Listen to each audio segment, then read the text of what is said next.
So what's up, YMS? Today is our episode 2. We're going to be getting into some topics, and the first one that we're going to talk about is Queen Latifah and her apartments that are supposedly going to be on South 17th Street. However, there's a little debate and controversy about it because the rent is starting at $1,800 or something like that. So how do y'all feel about the rent starting so high on South 17th Street?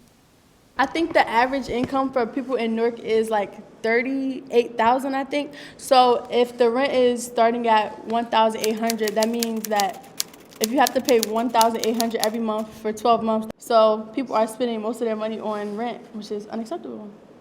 Okay, so the residents of Newark definitely can't afford a rent that's so high as $1,800, particularly because when you're low income, you're basically living check by check, and a rent that this high is basically like destroying that lifestyle essentially, and you're gonna struggle to live. I think this rent is basically trying to invite like upper class people who can actually afford this so-called affordable housing to Newark, and it's basically furthering the process of gentrifying Newark. Instead of being affordable housing for the people in Newark, it's trying to bring other people into Newark to bring more money into Newark in that way, rather than building up the people that are already in Newark. I want y'all to think about, though, in terms of education, like what type of jobs, what type of education do you need to afford $1,800 rent? Because I can't afford $1,800 rent, and I graduated from college. So what type of jobs should we be preparing y'all to get to afford this in Newark? What does the school system need to do better for y'all to be able to afford to get this type of apartment? The school system should teach people how to save their money and invest it and stuff like that. Cause most people, they don't really know how to save their money and what to save it on and stuff like that. So people just get money, spend it, it's gonna be gone, and then they just can't do nothing else with it. So they just need to teach people how to invest their money. You know, I feel like Newark schools in particular, they don't really do all that they promise to do in teaching you what you want to learn. So a lot of the classes, not saying that they're unnecessary, but a lot of the classes, maybe you're not going to need to focus on it for what you want to do, but then they put so much emphasis on you need to learn a specific way, you need to do this a specific way. And it discourages students from if they don't know how to do it one way a teacher teaches them, then they feel discouraged and they shut down, and then that's bad, because then how are you going to get a good job in the future if you just shut down? And then then we can't afford housing like this, so what's the point? So our second topic of the podcast is the Honorable Mayor. He had a State of the City on March 12th, and there was a lot of amazing things that came out of the State of the City, and I want to know your opinions on the entire night and what the main topics and messages for the State of the City were. So who wants to start? So first of all, I would like to give Jen, our YMS coordinator, the proper recognition for being acknowledged at the State of the City address by Mr. Raz J. Baraka. It's in Newark. I was born in the East Ward in St. James Hospital, and I grew up on 4th Street.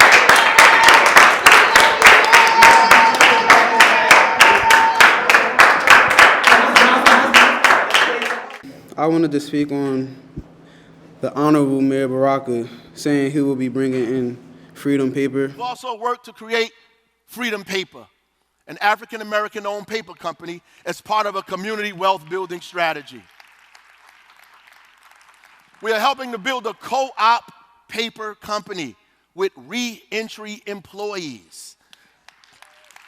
This co-op will be both owned by Black and brown people, but will also be employee-owned at the same time.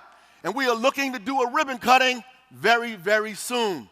I feel as if that's very important. That's a good thing, because a lot of people who are incarcerated come home and they don't have the option to get a job because they have a record which doesn't allow them to get a job. So I feel as if that's very important in this community.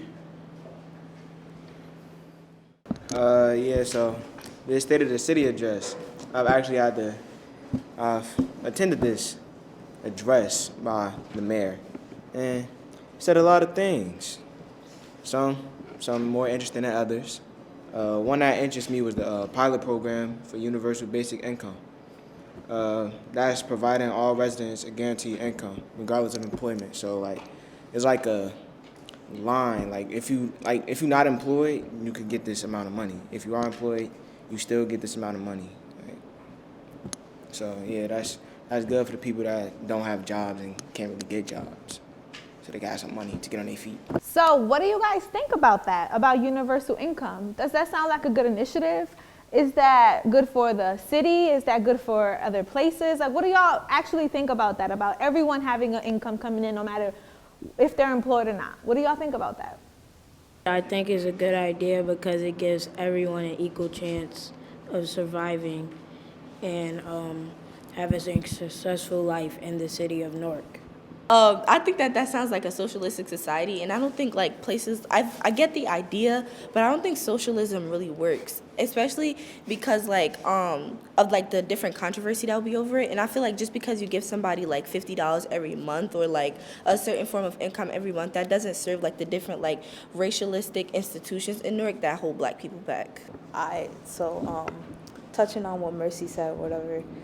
I do think it is really idealistic, and like in theory, if it like could be executed well, I think that it should be implemented because, I mean, a lot of kids, they probably grew up with like less than like well-endowed parents, and they kind of wanted to do a lot of things. They probably couldn't go on school field trips, but required money, or like do this, do that. And I feel like if there's like a set income, you don't have to worry about like, oh, can I pay rent on time? Like, can I do this? And you can like focus more on like your education and like, all right, I can, still go to classes or whatever without worrying about crap. I need to quit class so I can like provide for like my siblings or something, Yeah. So that's it. Before we get into this third topic, I want to ask you guys a question. When is the school board election? April 16th! So, actually, I want to ask y'all a serious question. What does the school board do? What is their job? I think the school board is meant to make everything run smoothly. They're supposed to run the whole entire school district and improve like our education in general, and just make sure that like we're receiving education and we're like receiving it in a good condition and everything's like running smoothly. So yes, that's part of it, but also another part of what they're basically in charge to govern and run the school. They do the budget, they hire, fire, they govern the schools. They are charged to govern every single school in Newark Public Schools. Also, though, there are the superintendent's boss. So why is this school board election so important? What are we in return to currently? This school board election is so important because this is Newark's first election since the return of local control to the I want to say 2 Newark Public Schools. So basically, the Newark Public Schools district is not run by the state anymore. So this school board is basically essential in the input of the actual city itself rather than what the state wants the Newark Public Schools to be run by. On April 16th, some of the people running for election are Leah Owens, Tave Padilla, Siobhan Anderson, Denise Ann Crawford, Maggie Freeman, Priscilla Garces, Denise Cole, Safir Jenkins, Yolanda Johnson, Arlene Ramsey, and Adorian Murray Thomas. So on April 16, we need everyone to be informed on the candidates and to go out and vote. So, Newark, go vote! So our final topic of today is the Science Park scandal that has come about again from October and is now resurfacing on social medias. So what's going on with Science Park is the teacher wore an Obama mask, basically blackface, and a Make America Great Again hat with a shirt that says "Don't be a snowflake." There has been previously a lot of racial tension and issues with Science Park, like the low acceptance rate for Black boys and Black girls, specifically Black boys in the 7th grade. And there was a lawsuit against them. So there has been a lot of racial issues happening previously, but they have never thoroughly been addressed. And we believe that this is actually starting again because of those issues. And what do you guys think about that? So I attend Science Park High School, and for years, this has kind of been a big issue. A lot of the times, Black students aren't really given the voice that they deserve to be heard and to actually receive fair treatment, like during their high school life, and even their middle school life at Science. And a lot of the times, non-Black students always get off with doing like inappropriate stuff. And a lot of the times, Black people aren't even doing anything that's controversial or actually harmful to the school environment. They're just trying to express their culture, but they're told to take off their head wraps, their do-rags, or they're not allowed to express themselves in the way that they feel comfortable expressing themselves, and they're often held back from doing what they feel is comfortable for them. I kind of think that this is like a big issue that like, encompasses multiple like issues. I feel like this is one of many cases where the Black students at Science Park kind of don't feel that they get kind of the recognition and the help that they needed, because I feel like there's multiple honor societies, right? There's one general honor society, but then there's a Hispanic honor society and then a Portuguese honor society and this and that, and it's like, all right, but there's no honor society delegated for Black people. And then there's this one time where we put in flags for like all the different places where the students are, the demographic, and then there was so many like Hispanic flags and like duplicates of the same type of flags where there weren't as many like African flags or Caribbean flags as we would have liked. And it feels like all like these micro like or even like major occurrences, right? The fact that they're addressed briefly, you do a convocation about it, but then it stays the same. I feel like Black people don't feel like they get a chance to, actually make a difference, and their voices aren't really heard. So what's the culture like in the school for a teacher to actually feel like they can do this and get away with it? What does the culture in the school have to be like for a teacher to feel this way, that they can just wear something so controversial and offensive to Black and brown people to where he can do this and it be resurfaced months later and he still works in the school?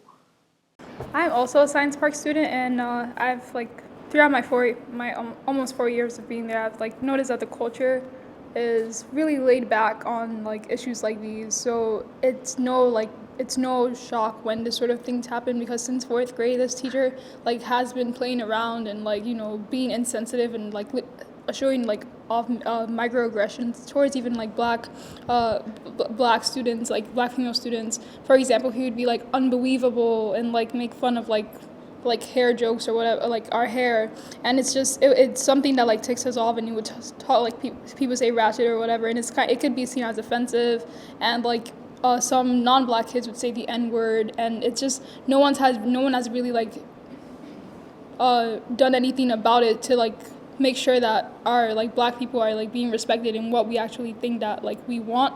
So it's really laid back. There hasn't been that much repercussion, so that's why this sort of occurrence can occur. No, what really caught me was the N-word part. I was like, sorry.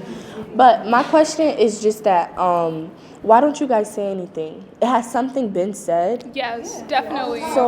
So if something was said, was it said to your principal's white, right? Yeah. Cool. So did it go to her? Did it go to Miss Gaylord? Who did it go to? It went to her. And what did she say? She would basically hold convocations or little meetings with the teacher, but for example, between students that say the N-word, there's nothing really much done against to them, except that in these convocations you would Black people or students would be oh, don't say the N-word, and they would be okay, sure, or what's the problem with it, and then some would be they would actually think about it, but others would just continue using the N-word. But other than that, the principal would normally handle situations with the teacher. I mean, so with these convocations or whatever, right, even if you address it in a crowd, because it's a crowd of it's a few Hispanic or Portuguese people in front of hella Black people, they tend to be oh yeah, no, we shouldn't say that, or oh yeah, okay, we won't do that. And then as soon as the convocation's over, as soon as the adults gone, then it's back to the same reoccurring thing. And I'm convocations in theory are really good, but they don't the execution's never there. So it's well, yeah, they'll say one thing in one instance and then they'll do something else in the other. So So it's just that like the environment is so toxic that there's no, like not any necessary solution to it.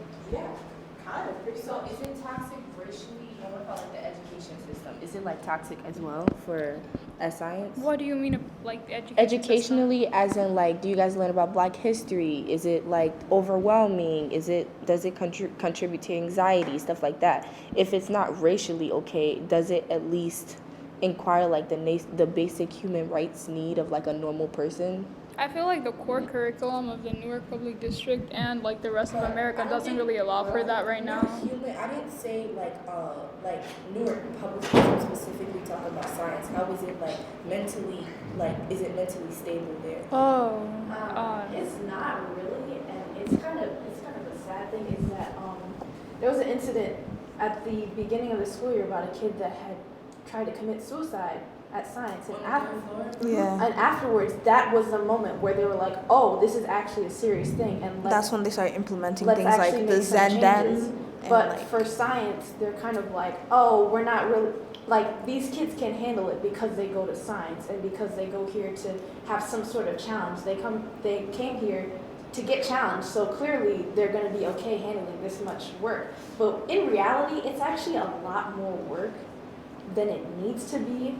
And a lot of the time teachers aren't aware that there's like 8 other teachers that are giving work at the same time. So like a problem with that is where, you know, they think, oh, it's prestigious, it's science, you guys should expect that. But the whole thing is, well, we're still kids, you know, we still have to go home after clubs or sports and that really late, and then we have to eat and we have to do that, and by the time we get to our work, then we're like, oh, we have homework for like 5 different teachers, maybe you have an essay for one class, and then you have to write like 10 paragraphs for another, you have to do this, you have to do a report, this and that, and it piles up. What was the question? But what was the question? What would you do if this happened at your school? What you mean by like the teacher? Yeah, Where, like if this happened. I'd be mad, to be honest. Like I want to have run-on-ones with the teacher because I feel disrespected as a person. Like you're not just going to come in my school wearing that and wearing that hat too. Like that's not right. See me, I have a passion about it. Like I don't like racism, so I would voice my opinion on that until something is done. Like I would just keep bringing that back up until something is done about it. Even though we may not, at university, even though we may not be like included in many decision-making processes, I really doubt like heavily that something like this would occur at University High School, only because they know how like articulate and how vocal the students are there, and also how like they're very aware of like the mental health in my school. At least that's what I think, because we're not overwhelmed like places like science, and I feel like just because you overwhelm students don't mean that you have a prestigious the word prestigious to be attached to school just because you overwhelm different students with homeworks and things like that. And I think that's what like weighs very heavily on people's mental health, and I just don't think that something like that at university will ever happen.